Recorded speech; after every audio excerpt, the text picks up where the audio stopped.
Yeah, Jai Hind and welcome to Dev Talks. This is Adi. I've got my voice back, guys. Good for that. Thank you so much. I have with me, as you can see, Lieutenant General Dushyant Singh, who's going to tell us the story behind the latest moves of Pakistan.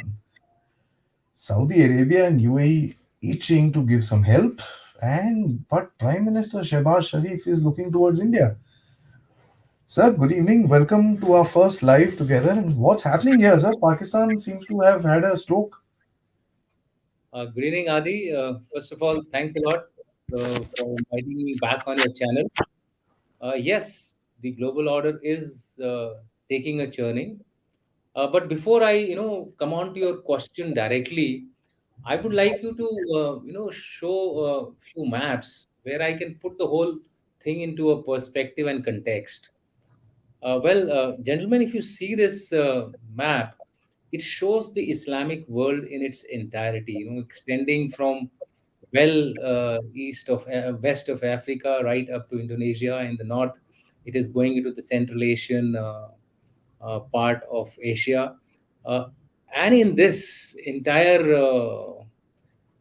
Islamic world, there is a silent battle for leadership which is taking place, which very few people are really realizing it. They're not seeing it in that perspective. And who are these three major players? The first one, obviously, which doesn't require major guessing, is Saudi Arabia. And from there flows all this, what is happening and what you are seeing today vis-a-vis Pakistan also, which we will cover later. The second pole of this particular Islamic world is Iran.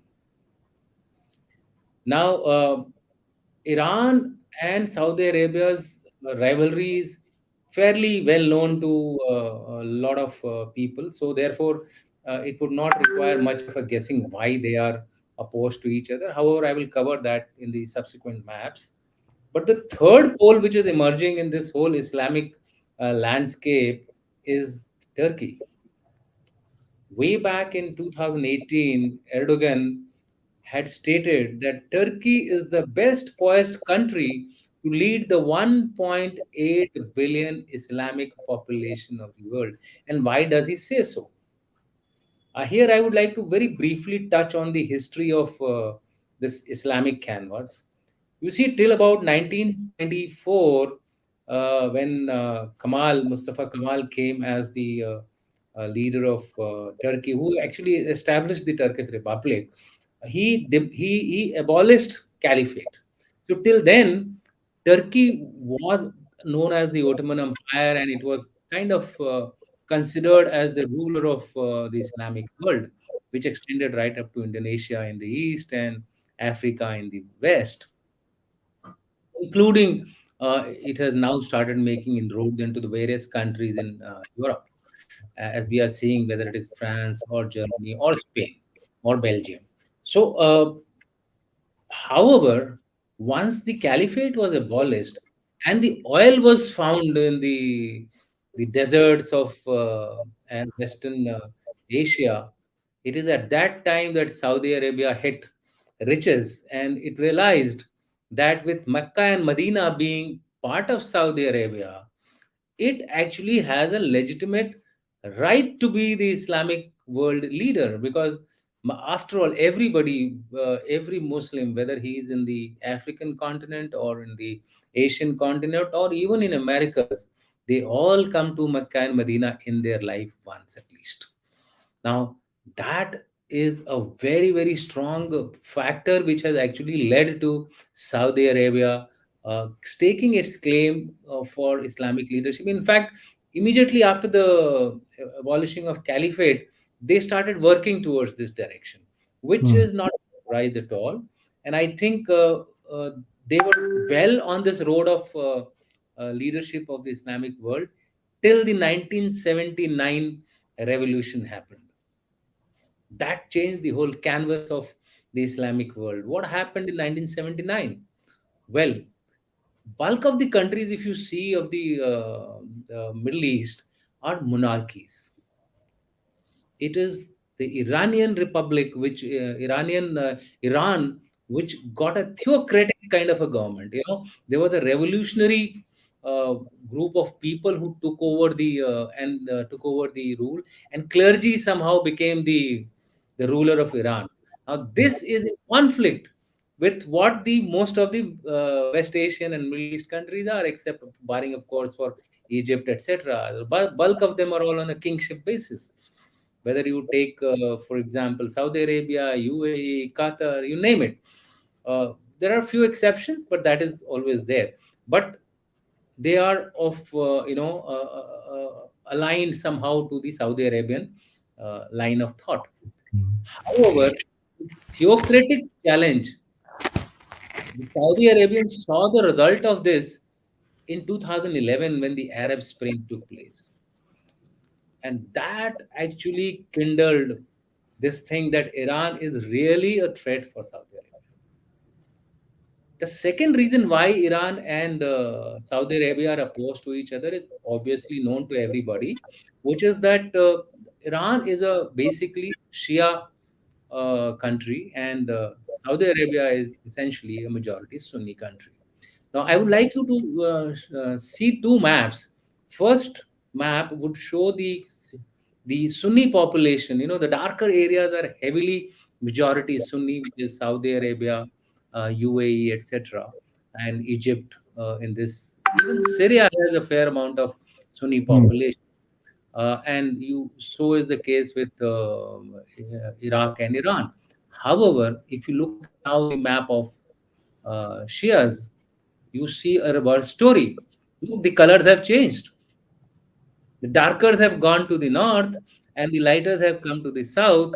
So therefore, there is a element of presence of both these in different varying degree, right from 5% to 80% of the opposing sides in each of these countries.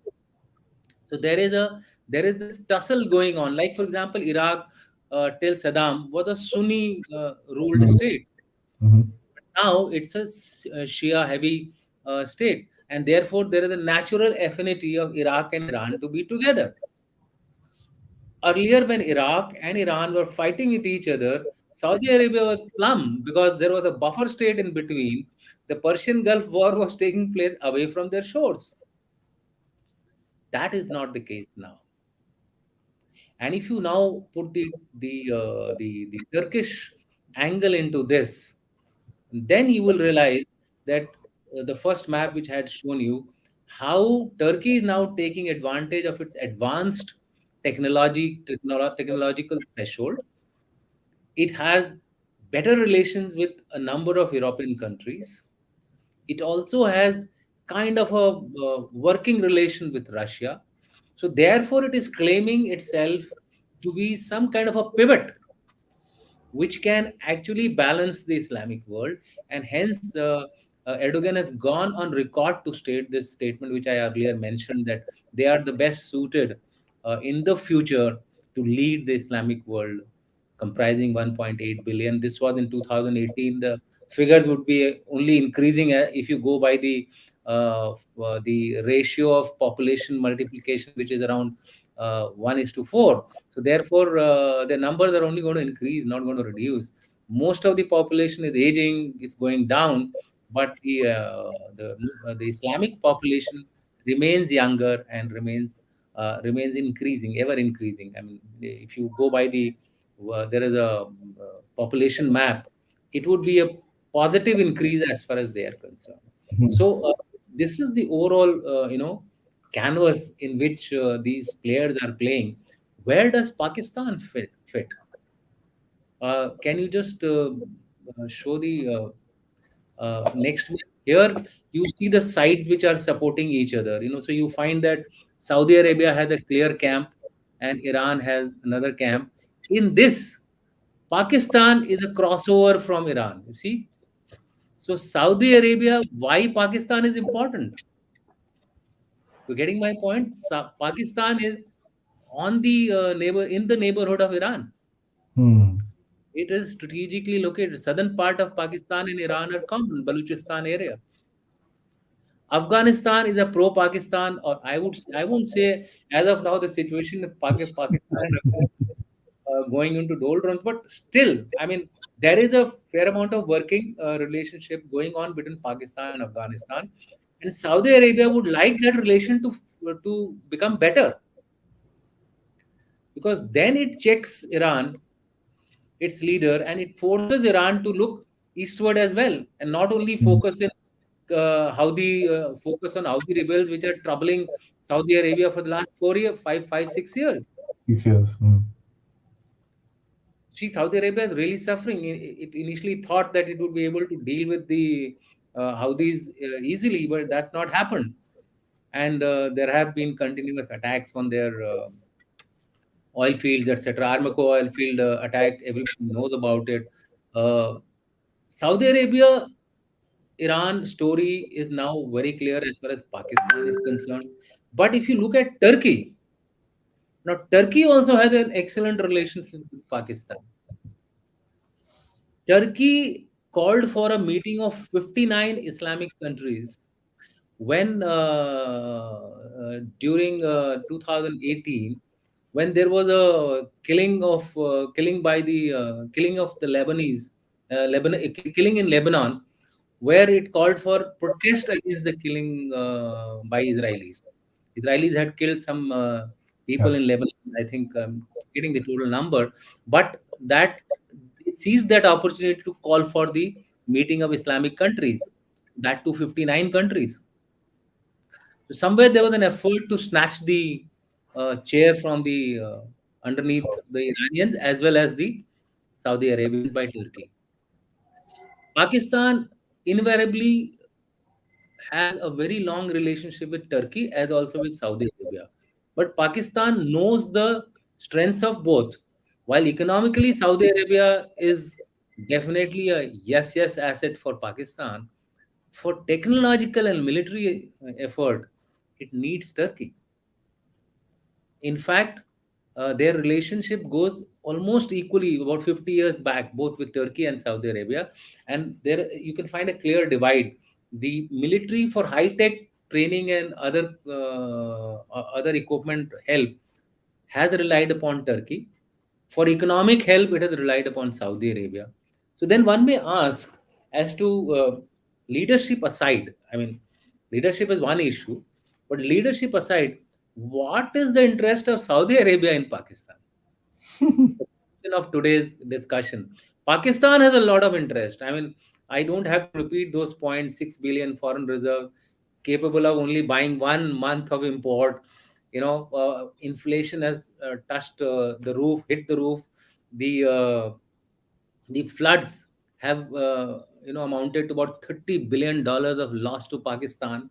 There is a crisis of flour and fuel, आटा और तेल खत्म हो गया है पाकिस्तान में, and that is a major worry. But what is the advantage Saudi Arabia gets from Pakistan? One, I told you that strategic location of Pakistan vis-a-vis Iran, that helps mm, him. The mm, second most important is that Saudi Arabia, from 1950 onwards, in the last 50 years or so, has given almost $49 billion in aid to various Islamic countries, especially Indonesia. Why? It wants to purchase the leadership of the Islamic world, which is a huge kind of a motivation as far as Saudi Arabia is concerned. The third reason which is important for Saudi Arabia is that, see, Saudi Arabia has everything. It had America in its mm. region for quite some time. It still has, but the strengths have come down from a max of 1,20,000 in the region. Now they are reduced to about 8,000. And that's not a very happy situation as far as Saudi Arabia is concerned, as far as its security is concerned, right? So they find that having a constant and a reliable military relationship with Pakistan is paying for Saudi Arabia. And you've seen all their chiefs make a beeline for Saudi Arabia. Rahil Sharif is leading their Islamic contingent of about 39 countries in Saudi Arabia. It had a brigade permanently in Saudi Arabia, but but it withdrew it later on because of threats. It also has a permanent training, military training base in Saudi Arabia, where it trains the officers and Jesus, etc. of Saudi Arabia. So therefore, there is a give and take from both the sides. And most importantly, which I must here flag, is that Saudi Arabia does not have the nuclear response which Saudi Arabia feels that Iran is likely to develop very soon. And that is one of the reasons Saudi Arabia is hobnobbing with Israel also. If you look at the Quad 4 agreement which was supposed to take place, Israel, I mean, UAE went with the Israelis as far as this agreement was there. Saudi Arabia almost signed the agreement when Yeah. Trump was there. But had Trump won the second round, this agreement would have been signed by Saudi Arabia, and Israel and Saudi Arabia would have been. In fact, Saudi Arabia and Israel opposed the 2015 nuclear Iran nuclear agreement. They said that it does not ensure that Iran is defanged or Iran is denuclearized. So therefore, they were opposing that particular agreement. So it wants a nuclear leverage. Obviously, Israel cannot give it the leverage. Who can give it? A country with a begging bowl, Ever ready. and it will buy Pakistan the day it wants to. That's the amount of money which it has. See, you must realize Saudi Arabia is now it is in a leadership role in almost all the forums of Islamic world. Whether you take it OAC, OIC, Arab League, you name them. There are so many of them. Islamic Foundation, right? So all these things are being led by Saudi Arabia. It needs to control the oil pricing. Why? It also has limited resources. It cannot keep on relying on the oil forever. It is going to someday get depleted. So therefore, it keeps the prices under check. Why do you think it is not increasing the prices, or reducing the prices of oil after the Ukraine war? It is this particular reason they are keeping the prices moderately high, so that it doesn't become a beeline and everybody starts on the European countries start latching on to the Saudi Arabians, or for that matter, the entire Islamic countries, which are Organization of Economic, sorry, OPEC countries. So therefore, petroleum and economic countries. Therefore, all these factors, when you look at them holistically, you would realize that Pakistan also contributes significantly to Saudi Arabia's security canvas. Its security apparatus gets definitely. You will find that while Pakistan's every prime minister after taking over visits Saudi Arabia, first thing which he does is he visits Saudi Arabia. Why? Obviously, interest. And who follows this visit after taking over of his post? Chief of Army Staff. Whether you take Rahil Sharif, whether you take Bajwa, and now Asim Munir. Asim Munir just visited last week. That was his first foreign visit, and it's been to Saudi Arabia. What did he discuss? Matters of mutual interest, as per the story. And herein lies the next part of the debate, which we are talking of Pakistan. Why Pakistan is turning to India. Matters of mutual interest. Military is one of the issues. And why does Pakistan military chief visit? Army chief visits? Does a US Army chief visit any country for matters of mutual interest? Does the Indian Army chief visit for matters of mutual interest? Yeah, we do a military to military visit, which is very, Sometimes, very, yeah. yeah. I mean, Both. that's a military to military visit. But matters of mutual interest, meeting defense minister, meeting, economic officials, etc. That's not pure military visit. That means who is calling the shots in Pakistan. That was a So let's not get fooled by Sharif's statement, which he has made very recently. Rather, about 8 hours back, 10 hours back. He's made this statement to a newspaper interview. I think we will speak about it a little later. Let's see if there are any people online so we can take on some questions, etc. Oh, yes, sir. Before I do, guys, like the video, subscribe, of course, check your subscriptions.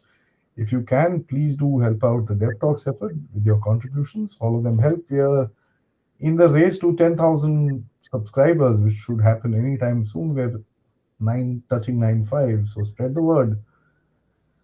So please put in your questions. I have one more for you, sir, Yeah, about Saudi and so what map you've shown us, and I'd like to just put that thing back. yeah, Is what, let's just consider this for a minute. You're getting a Shia North and a Sunni South, yeah, right? And yes, these are clear battle lines which are forming now. yeah, Now, the design of the battle line has vulnerabilities for the South and the North both. absolutely. You've got Yemen, which is a bleeding wound for Saudi, Yeah, and Iran has Pakistan and Afghanistan, which is a bleeding wound for them. yep. So the battle is going to be focused towards Yemen and Pakistan, sir, because Pakistan seems to be the root of the entire game. That's right. That's right. Now, does that tell you the breakdown of law and order in Pakistan and the situation that, I mean, created Yemen? If we just go back about 10 years back, it seems eerily similar, except the nuclear weapons. Uh, well, see, the root cause of all these conflicts, if I have to go back to history, would be the way these countries have been formed. I mean, the way British left these countries into straight line divisions, lines which were not very clearly demarcated, lines which were not accepted, which were cutting across uh, population map of the world. Those were the original root causes of differences. But yes, you are right when you say that more important reason for these divisions to happen is that the desire for having leadership leads to desire to pull down your adversary. So if it is Iran, Iran is fighting a clearly a proxy war. It is now emerging as the most adept proxy war player of the world. You take Syria, you take Yemen, you take Lebanon, you take Israel. Even in Israel too, it's supplying weapons via Egypt. So there is this I would say a fine art which Iran has achieved. Now Saudi Arabia did, I won't say the government of Saudi Arabia did it, but somehow led by the US, there was a flow of mujahids which went into Pakistan, and from Pakistan they went to Afghanistan, and as a result of this, the Iranians were getting disturbed in their boundaries. So Iranians had created Hazaras as a counterbalance and the Northern Alliance. You're getting my point. So there is this continuous battle of proxies which is taking place on either side. As of now, I find the Iranians having an upper edge in the battle of proxies.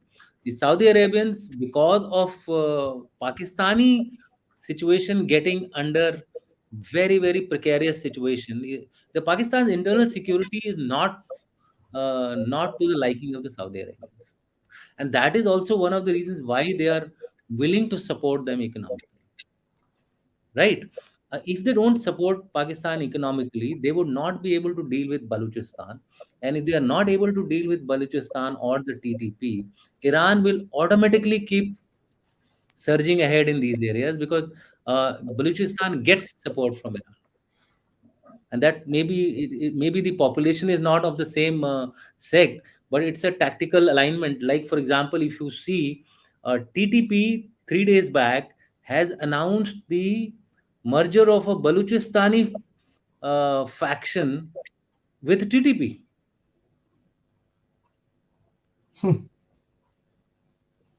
Why has this happened? I mean, they never were, I mean, in support of each other. After all, TTP was a pure kind of a belt which was pro Pathan, pro Pakistan. It has been very recently that anti Pakistan sentiments have started rising there for the last 10 years or 11 years, since TTP was formed. So therefore these tactical alignments will be taking place, and in my view, Iran as of now is having an upper edge. And mind you, the Northern Alliance is just licking its wounds. That also will be strengthened by the Central Asian republics via, I mean, through the Russian quagmire. After all, what is the interest of Russia? It does want the Americans to get embarrassed further. If Afghanistan goes up into flames after the Americans leave, it would be to their liking. So I find that yes, you're right. The Saudi Arabians created the Yemen thing. These guys have also then turned around and put the ball back into the Saudi Arabian court. And Saudi Arabia is that is why Saudi Arabia is. I mean, there are statements which say that Saudi Arabia gambled incorrectly in Yemen. So it's not easy to fight these proxy wars. It got directly involved. You see, the difference between Iran and Saudi Arabia is that Saudi Arabia got directly involved, Yeah, yeah, yeah. whereas Iran is not getting directly involved. It is avoiding any direct. It continues to deny that it has any link with Houthis. It continues to deny deny that it supports Hezbollah. It Iran has supports perfected every that art of, you know, everybody knows that it is supporting, but on paper it continues to deny it. Whereas in Saudi, as far as Saudi Arabia is concerned, it is now Saudi Arabia has also picked up issues with Qatar. That's another country which is now trying. See, the Qatar gave $3 billion aid to Pakistan, so forcing Saudi Arabia to promise 3 billion to Pakistan. Saudi Arabia in the last 10 months has given 900 million aid. I'm not talking of loan, aid, and 500 million for fuel purchase to deferred Pakistan. payments. To Pakistan. That's a So lot. Pakistan is okay. It is going with the begging bowl. To my mind, it is using the begging bowl by very rightly and correctly, except for the fact that they are not able to rule their country properly, and which I feel will lead to their downfall.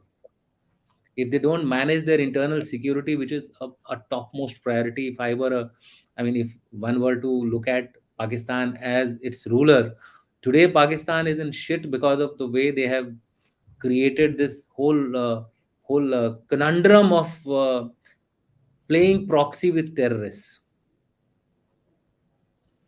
The same terrorists have turned behind them, I mean, turned after them, whom they created few years back or few decades back, and they have given the examples themselves, mind you.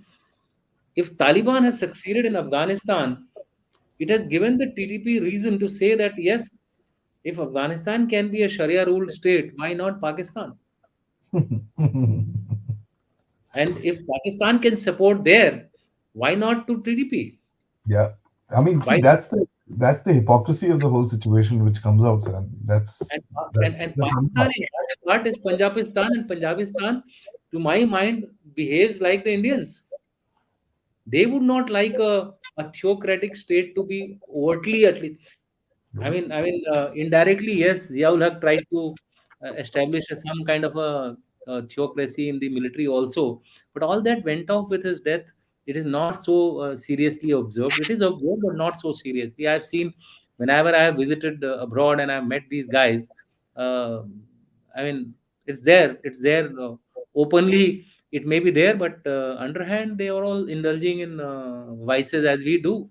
So therefore, in my view, Pakistan is a different kettle of fish east of Indus, and a different kettle of fish west of Yes. Indus. Yeah, yeah, yeah. That's And interesting. this is going to create that, this is one thing which I keep going back to our civilization, and we say that we are India because we are born from Indus to Sea of Indian Ocean. This is our territory.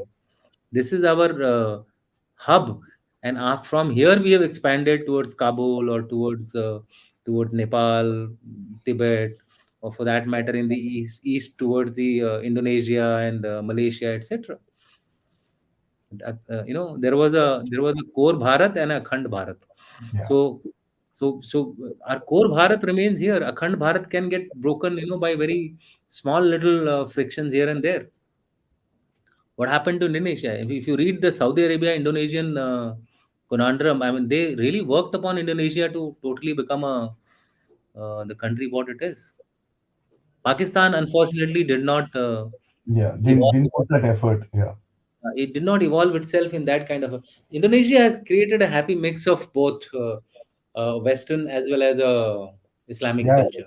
Malaysia to an extent, but Malaysians kind of fall back to that entire thing pretty fast. They're still Malaysians are a little more, but even they are able to manage it quite well, yeah, right? Philippines, So, Malaysia, they're able to kind of yeah. So outwardly keep their impression clear. coming to this Pakistan's Prime Minister's statement, I would like to highlight two, three things, for our audience to focus on. First of all, I read his statement in detail. First of all, he says we have fought three wars. He's denying the Kargil war. That means he's still talking the military language. His brother Nawaz Sharif was blissfully unaware, as per him, that there is a war being planned by Musharraf in Kargil, which got blown away by the tapes which are SIGINT caught on the China. caught during their in snooping. So SIGINT signal intelligence. What I'm trying to say is playing the same trumpet again. We have fought three wars, means 47, 65, and 71. Where is the Kargil war? And then read the next part of his statement. He says, God forbid, we are both nuclear powers. God forbid. Is he trying to threaten India? Mm. Nuclear suicide, sir. Please read between the lines. I mean, don't go by the open statement of what Prime Minister has said. And what has Munir said about few weeks back when he took over as the chief of army staff? हम मुंह तोड़ जवाब देंगे. Till the time this man, first of all, I I I I would not like to believe Pakistan on the face of just speaking word. They have to prove it on ground, Ah, sir. and for proving on ground, they have to literally, I'm telling you, literally reposition their forces not the way they are doing it now. You get an aid from a foreign country and you deploy it on the eastern front. Your bottom is on fire in west along the in Pakistan Afghanistan border Durand line, and you are trying to look at India. So maybe it's a tactical response also. You see, they want to buy a temporary peace with India so that they can focus on the western border, sort out that problem, and And then recommence their operations opposite India. And that's the what people said. last part of his statement on Kashmir, what has he said about Kashmir? Again, the same thing. Hmm. I Yes. don't see a major shift in his approach at all. It's just playing with the words. Otherwise, if you read between the lines, the famous op-ed which Kuldeep Nayyar used to give in Indian Express long time back, it's more of the same given in a new bottle. Same old wine in a new bottle. That's what I see it, and I would like to, as of now, dismiss it with a barge pole, unless they show some movement on the ground. Let them arrest the two Raoul. guys The Mumbai and Pathankot accused, let them arrest them, put them to trial, or give it to India for trial. Mm. I mean, I'm like I'm talking like a hawk, but I would just like to say here in a much more, I would say, a balanced way is that get these guys list. You also declare them as terrorists. UN has declared them terrorists. US has declared them terrorists. Why are you telling China even very recently? China just lost control of. You see my tweet today. China just lost control of not permitting somebody to be declared as terrorist day before or something because of the number of countries which are now there in the Security Council or such thing. So therefore, China, you are, with the help of China, you are trying to somehow uh, Balance play it. play it around. Mm. So on the ground, if you don't show me any movement, any positive action, I don't think I'm going to believe it. We have asked for those 24 or 25 people after the Mumbai attacks. Nothing has moved on that. Nothing. Zilch. You arrest a guy one day and release him next day. You declare somebody dead and then he resurfaces and you arrest him. This happened about 2 months back. So let them show positive action on ground. We will be more than happy to consider their view on its merit. As I say, in a language which is more military-like, we will consider your view on merit of the case. So keep it at that. I don't think there is much to be read about it. And it could also be, let me, it's a very far-fetched thing which I'm trying to bring in, but maybe, you never know, in international politics, anything is possible. That Saudi Arabia is enjoying a fairly good relationship with India also, as Mm. of वहां से भी as of, बोला हो. as of now. Maybe Saudi Arabia has told them, yeah, look, if you really want to sort out, we have a problem in the form of Iran. You are the best country to, keep Iran under check.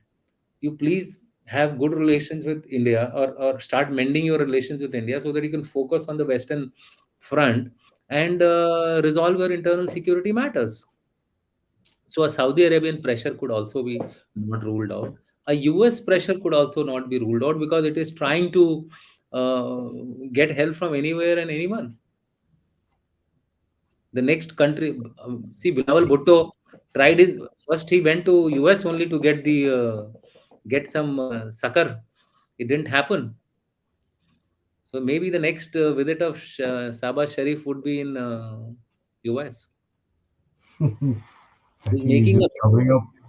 he's making a base to visit the US so that he's invited, given some help.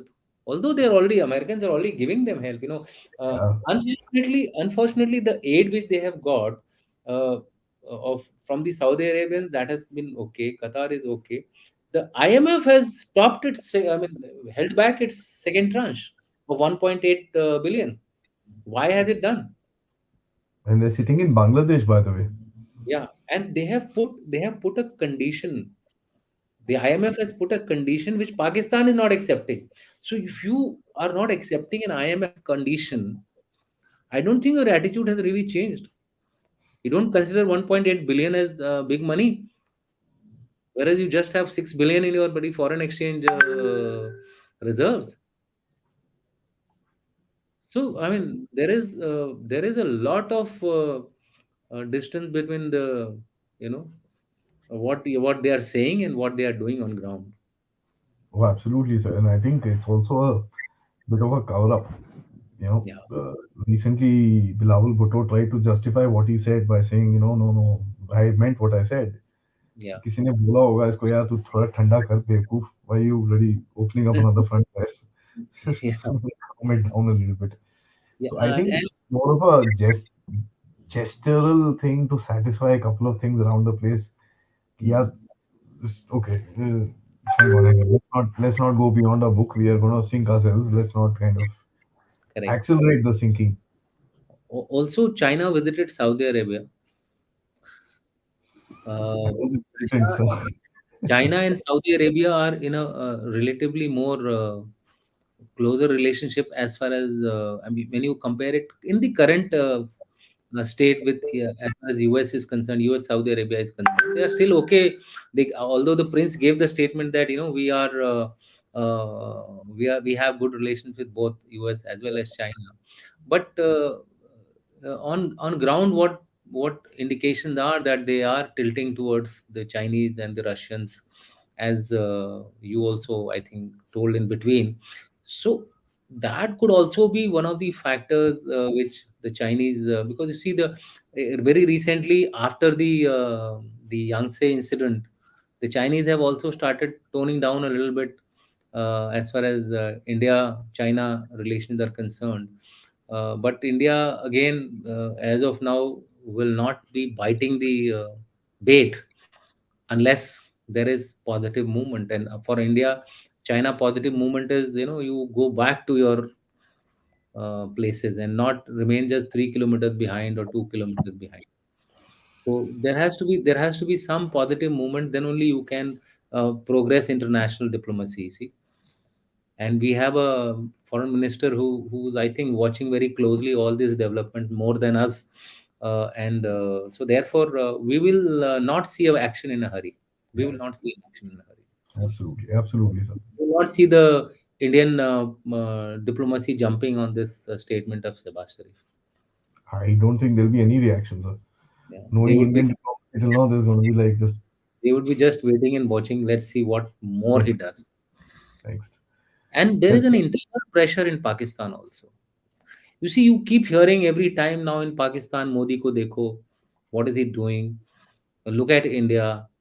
How are they managing their affairs? They are also going through recession. They are also going through, global economic crisis. But they have kept their money under control. They've kept their inflation under control. They have kept their growth under control. In the sense, not even control. They are still the fastest growing economy in the world.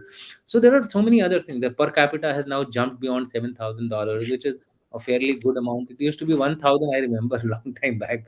You know, our per capita, but which is now beyond 7,000, 7,352 odd as per 2021 figures. This is likely to increase more. So there is this comparison, obvious comparison by the people of the country. In fact, there are a few experts who are saying that Pakistan is almost nearing a Sri Lanka situation, and Pakistan may just go up in uh, flames like what happened to Sri Lanka. You see, it has an effect on the psyche of the nation also. Today, Sri Lanka is losing even in sports. Why? It's because the people are demotivated. demotivated. People are demotivated. They are not able to buy things, eat things. Everything has an effect and impact. And people of Pakistan are intelligent enough to know what is actually happening around the world. Mm, mm, mm. If you had an economy of 19 trillion, yes, you could survive a recession. There also you got a problem, sir. You have a problem, but what I'm saying is they're not going to go up in flames like Pakistan. Pakistan has got nothing now. It's zilch. It's zilch. What to offer? Exactly, sir. Let's get into some questions, sir. Yeah. Right. Thank you so much, Mr. CS, for the contribution and your questions. Two parts. Just bear with me. What possibilities do you see about Saudi and Iran coming to some kind of a friendlier relation? The secret talks between the two have emerged in the open domain now. You see, I think these are whether you call them as secret talk or track two diplomacy, track one diplomacy, track 1.5 diplomacy, they keep happening. They happen between India and China also. They happen between India and Pakistan also. These are exploratory kind of measures where, after all, diplomacy's main job is this only, to Seek somehow find opportunities. to somehow find solutions without entering into a direct conflict. Hmm. So therefore, it could also be for negotiating a nuclear agreement, which is to the liking of Saudi Arabia and others in the region. But given the schism which is there between Iran and Saudi Arabia, given the differences which are there between the two, not from now, but traditionally from 1979 onwards, and the fact that the two countries are of a totally different ruling uh, arrangement. One is a monarchy, and the other one is a theocracy, where there is still some public opinion which has to be honored, which has to be respected. You must have seen in that hijab movement. You won't see an anti-hijab movement in Saudi Arabia, but you saw it in Iran. You saw it in Iran, and the government had to finally bow. They tried all the kind of efforts, all kinds of, first Sham, Dam, Dand, Bhed. Everything was tried by them, but ultimately they had to blow to the public opinion. That is the only hope which I feel, that Iran may relent. Iran may relent. But you must know how far Iran has gone in the nuclear development process. You see, when that attack took place, Stuxnet attack took place by on the nuclear facilities of Iran by Israelis, they could only destroy about 20 odd percent of their reactors. The ones which were slower, they still had the most of the reactors working.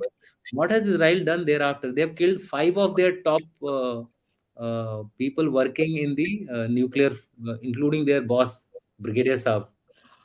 He was killed remotely sitting in Israel through a machine gun operated in close to his residence, or a resort where he used to go with his family. What I'm trying to say is that the enmity runs deep. Saudi Arabia is openly collaborated with Israel against Iran. There are, see, nothing is impossible in international relations.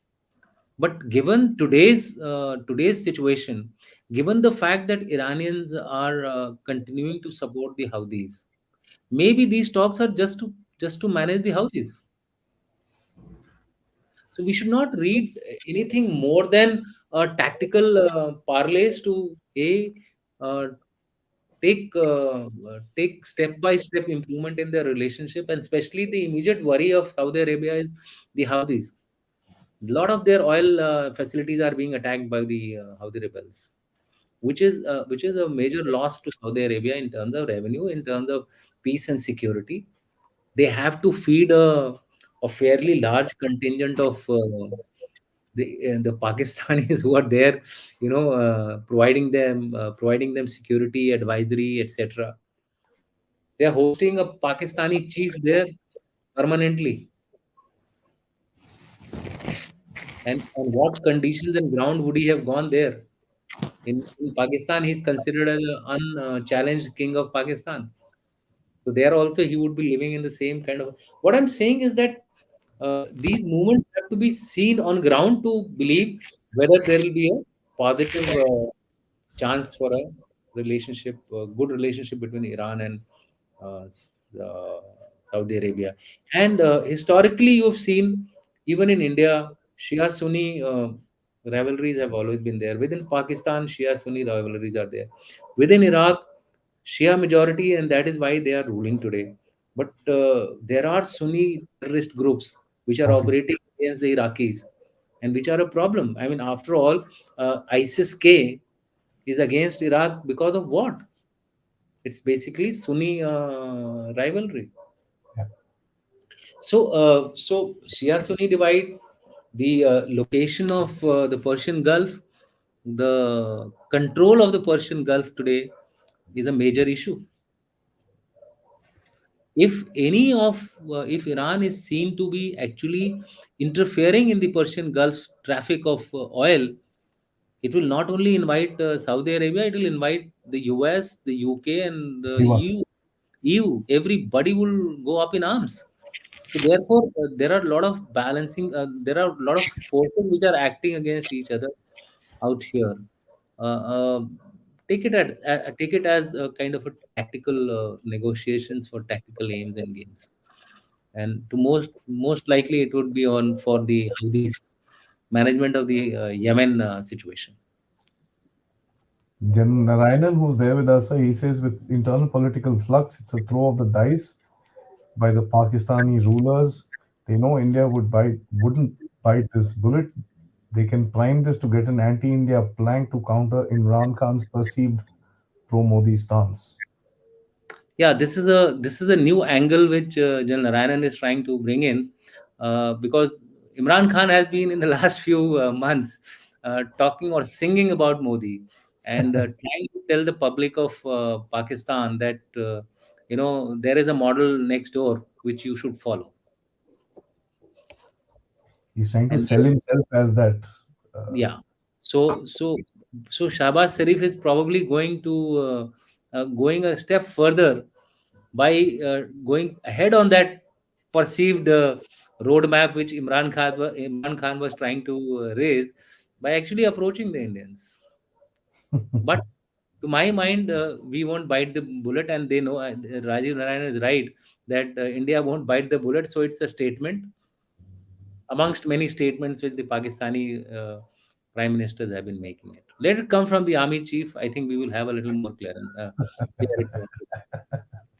Okay. Yeah. Good evening, sir. What's the cocktail of China, Pakistan, Iran, Saudi Arabia, and Turkey? Wow. I What think, a sir, question. What sir, a I question. think, Yeah. sir, I think broke this apart very clearly. So it's not just China, Pakistan, Iran, Saudi, and Turkey. It's actually the North and the South, Shia and Sunni belts that are Yes. emerging. So that's Yes. Yes. something that we'll have to keep. Actually, when we start looking at things only purely from a global world order, putting geographies in forms of countries, sometimes we go wrong in that. So, so if we were to look at China, I would say China is primarily, to my mind, is the Han-dominated eastern part. Mm. Tibet, Xinjiang, these are foreign countries as far as China are concerned, to my way of thinking, and I think to the way of thinking of most of the people. They have been annexed by China much later, after the PRC took over in 1949. Right, first they took over Xinjiang, which led to the Aksai Chin problem as far as we are concerned, and then they took over Tibet, which led to the problem of Arunachal Pradesh areas. Till then, actually, we didn't have any China near us. I mean, that's the way I look at it. China was one of the many countries who sent few travelers to us, and we they wrote our what happened in India, etc. So therefore, China itself is divided house. China itself is facing economic crisis of very major nature. It is facing resistance. Today only, I was seeing a lot of tweets about Tibetan people being harassed by the Chinese. These things will emerge. I mean, first time I saw Dalai Lama giving a hard-hitting statement against China. Normally, he's known to be a very peaceful man, but last month he really vented his ire at China, at the way they were treating Tibet. So therefore, I feel that each country has its own internal dynamics, but globally, the cocktail is going to be very, very confusing. With Turkey, China, Pakistan, Saudi Arabia. Now you must see in this, China, Saudi Arabia, and Pakistan are fairly good. I mean, fairly good with each other. So there could be a positive vibes going there. But Turkey, China, and Iran. These are two countries which are totally against each other, especially Iran and Saudi Arabia. I don't see them coming together. And Turkey and Saudi Arabia is really pissed off with Khashoggi's Yeah. incident. Khashoggi disappeared in Istanbul. Although Turkey has now unearthed some evidence to say that it was Riyadh which sent a hit team to kill this guy. I don't know who is true, and that's typical gray zone war. You blame Turkey, Turkey comes out with some evidence to state that it is your country only which sent a hit team to Istanbul and eliminated this guy. It took them 2 years to do that, sir. Yes, and it took 2 years for them to do that. So it's a bugger's muddle, and cocktails are supposed to be bugger's muddle. I don't think there'll be a stability in this kind of a cocktail. So Of course, it's an opinion. It's an opinion. What do you think will be the aim of this cocktail? Would it I be think would it be to counter the US or the Europeans or the West?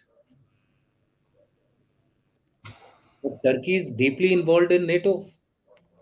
I think well, I don't know, sir. I may be wrong, but the premise might be coming to be very Shia Sunni alag. We are, Muslims first. Let's kind of deal with the rest, and then we'll fight amongst ourselves. But I don't know how far that is feasible. So that's the only See, wildest guess that I can get. And of course, you've got this outsider China who would like to use anything and everything to kind of uh, get back at US. yeah. So So I mean, if, it's an outsider, but that's so what I interpret of if this. it's going close to Saudi Arabia, of course, it wants to pull it out of the US ambit. So Hmm. if Turkey is pulled out of the US ambit, but will Turkey take the bite to get pulled out of the US ambit?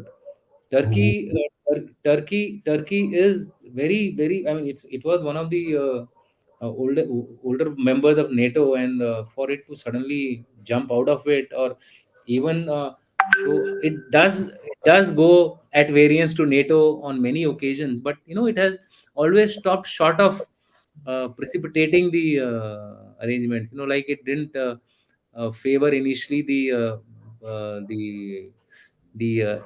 thanks. that sanctions aside, the two countries which were to join the NATO, Finland and Sweden. Finland Sweden, and huh? Sweden, sir. Finland and Sweden. It was specifically Finland, against whom they were not very happy. They wanted the terrorists to get Finland not to support Sweden, the sir. terrorists. PKK. Some parliamentarians of Swedish are PKK members, so that Yes, fight is even now on. So, but so what I'm saying is Turkey does, but it does with a very very calculated risk. Like in Syria, it did go against the Americans, but again, it said that our national interests are involved, so we will attack the Kurds. The Americans had requested them not to target the Kurdish rebels who were supporting the Americans in the fight against Assad and Russian yes, forces. sir. So, but the Turkey did not listen to that and continued to bomb the Kurd-dominated areas of in Syria and Iraq. So I feel Turkey will not go to the extent where it will get take a very very precipitative action against the US or a NATO alliance. So, So it's a out of the box question, but good. so Giles Kibble pointed out a few years ago that Sunni-Sunni rivalry is more important than Sunni-Shia rivalry. And relatedly, there's another comment which says there is also a Arab Sunni versus Turkish Sunni versus Shia Iran conflict. So yeah, I guess it substantiates what you were just saying. Yeah, I mean, see, uh, there may be conflict between um, the same sex also. It's like if you look at our case only, there would be conflict between two Hindu groups as well over issues which are of a regional nature, which are of a geographic nature, which could have a different reason for it. But we finally associate some kind of a Shia Sunni type of a difference or religious difference over these things. So there are examples of that, but the Yeah, the majority of the examples of conflict are Shia Sunni. Majority. There would be aberrations like this, what he has quoted. Yes, definitely there are aberrations in this, especially in Africa, you will find them. There are tribal factors which kick in Africa. Two Muslim, I mean, two tribes, both Muslims, can fight with each other. There it is power, there it could be ambition, there it could be tribal rivalry. So there are a number of issues. Take Afghanistan itself. Why are we going far? You have a Sunni fight. yeah, yeah. So the Sunni fight is there. But there are other factors like tribe. There are other factors like culture. Pashtuns have a different culture. The Tajiks have a different culture. Uzbeks and all these guys, Hazaras, ye, wo, sare. And I have, and I have always maintained. A lot of people tell me that it's no more applicable. I got a comment also from a few well-known writers. You know that the old culture of me and my brother, my Ah, family and other family, and my village and another village, my region and another region, my country and another country. That rivalry, that culture has always remained part of the. I would make it a little more larger, and I would say culture of the entire East, less than China and the north, less than China and the southeast.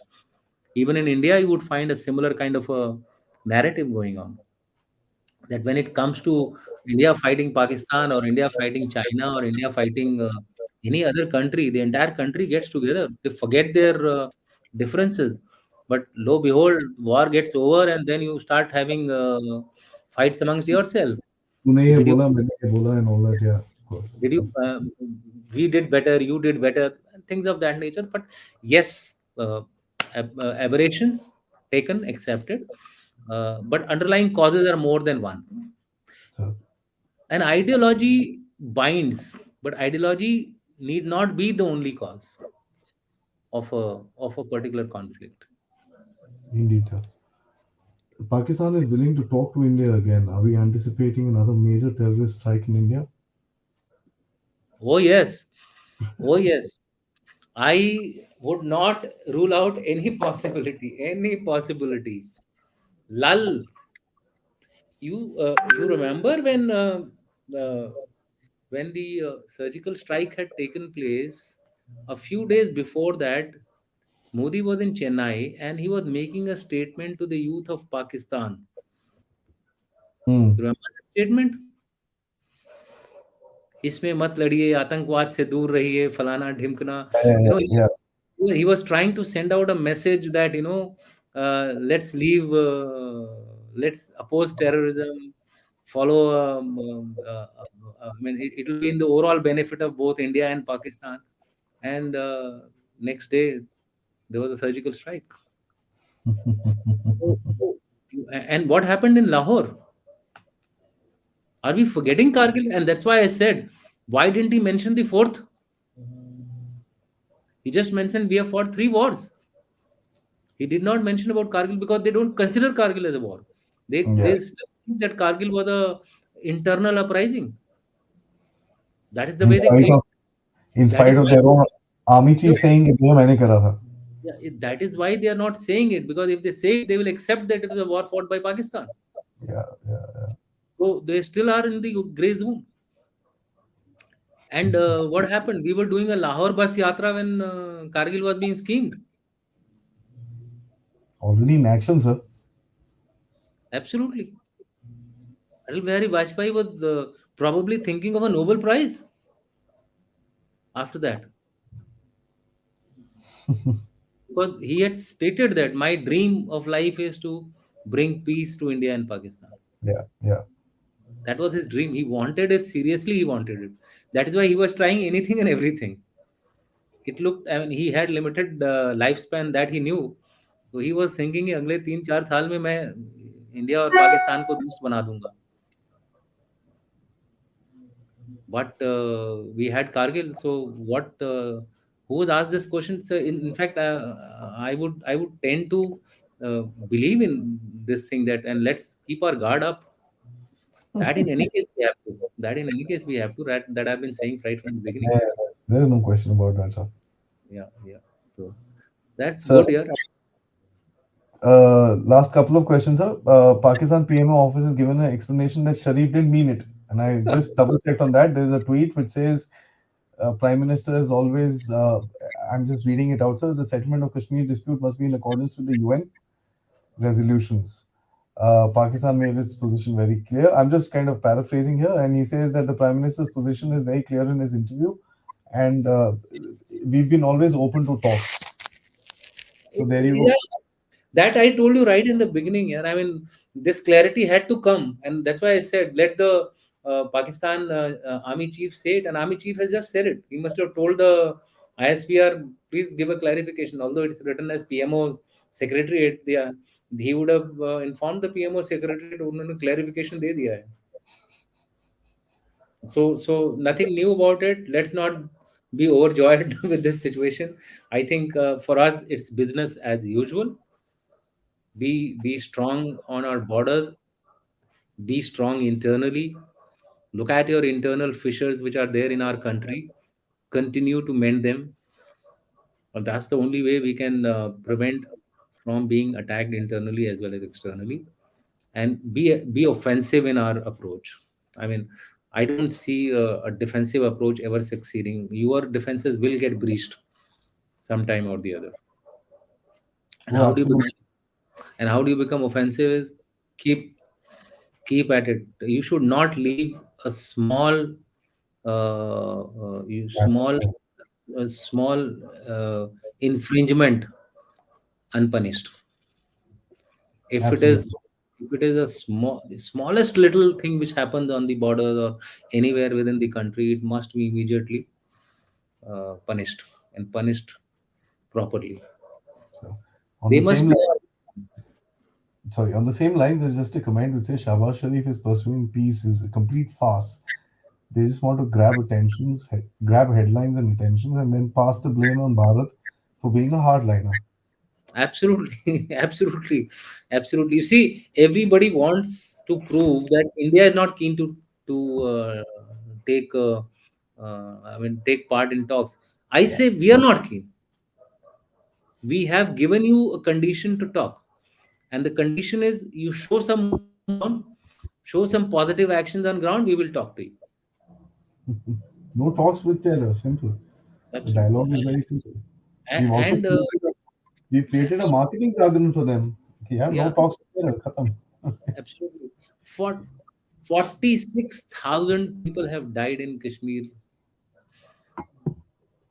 civilians, military, terrorists, everybody included. Since the time the battle, the war is, the Kashmir conflict is going on. It was 42 about 3 years back. So I guess that 4,000 more would have gone. So I'm adding the figures on my based on the trend. Although there have been a slight reduction, but why should I call it as reduction? One life is as important as 10 lives. One life is one life too many, sir. Yes, and targeted killings are still happening. You take Rajouri, take the mine blast, take the killing of Hindus. So the battle is Yeah, not over. Battle is not over as far as we are concerned. For us, the battle continues. yeah, yeah. Absolutely, sir. There's no question about it. And in heart of heart, I would say that if we can create problems for Pakistan on the west, that's the main meaning of aggressiveness. It's Yeah, better for us. It is better for us. Let Pakistan get involved in its own khichdi which they have created. look inward, sir. Let Pakistan be inward looking. I mean, That's what I'm saying. Let it on get this, involved in its own khichdi, on whether it is political khichdi or khichdi created by supporting terrorist groups, economic khichdi. I don't know what, but they must remain engaged absolutely. amongst themselves. You want to prop up Imran Khan against Shahbaz Sharif and the military against the civil polity? Go ahead and do it. Whatever is there in our power, we must do it. Absolutely, sir. Pakistan must always There be are inward looking.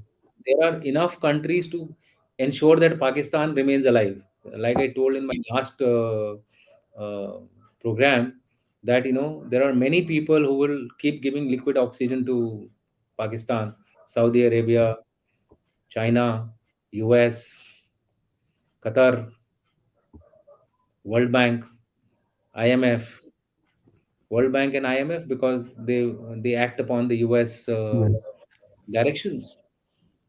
Do you know in the World Bank, Saudi Arabia has a major say? In 2005, it joined World Bank, and since then they have been actually one of the funders. Yeah, So it's not only the direct aid which Saudi Arabia is giving. The aid is also coming through the World Bank. So certain indeed. portion of Saudi Arabian money goes through that as well. So there are enough people to keep Pakistan alive, and we should ensure that Pakistan keeps playing within itself Maintain and the enjoy, line and channel, sir. enjoy, yeah, and enjoy the buffer state between Afghanistan and us. I've maintained quite a lot of times in this channel that Imran Khan in Pakistan and Xi Jinping in China are the two best things that can happen to India. You know, Yeah, it's, it's good. it's It's good. We must have some help from God also. yeah, yeah, absolutely, absolutely. So this has been a wonderful episode. I think we've taken a very different angle to the entire game, which is a ethnic and a religious angle, and I think there's a lot which as a outflow of the situation. At the end of it, this is a very ethnically and religiously charged up region, and Absolutely. anything that happens in this entire game is partly to do with that particular aspect of life. And the entire battle of tussle between, I think you brought it out very interestingly, that between Iran and Saudi Arabia for some control of Pakistan uh, is an interesting game, because if you know it's like a tug of war, which will keep on happening, which will keep pulling Pakistan in either direction, because of course the ummahs will call them in different directions as far as the cults or the segments of Islam are concerned. So that's something which is interesting and will create a lot of churn in the geopolitics. Thank you so much, sir, for taking up and busting the myth of Shahbaz Sharif, which I think none of us had a question in our mind, but it's Yeah. nice to hear from someone with some analysis, sir. Yeah, it didn't require rocket science to bust it in any case. Everybody knew about it. Okay. Thanks. Yeah. Thanks Thank a you lot. so It much. was fun. It was fun and pleasure talking to you. Bye. Thank you, sir. Thank you so much, guys. Before I sign off, please do like this episode, spread the word. If you've not subscribed, please hit the subscribe and the bell icon. Lastly, if you can, please do help out the Dev Talks efforts. Till tomorrow, Jai Hind. Jai Hind. Cut गया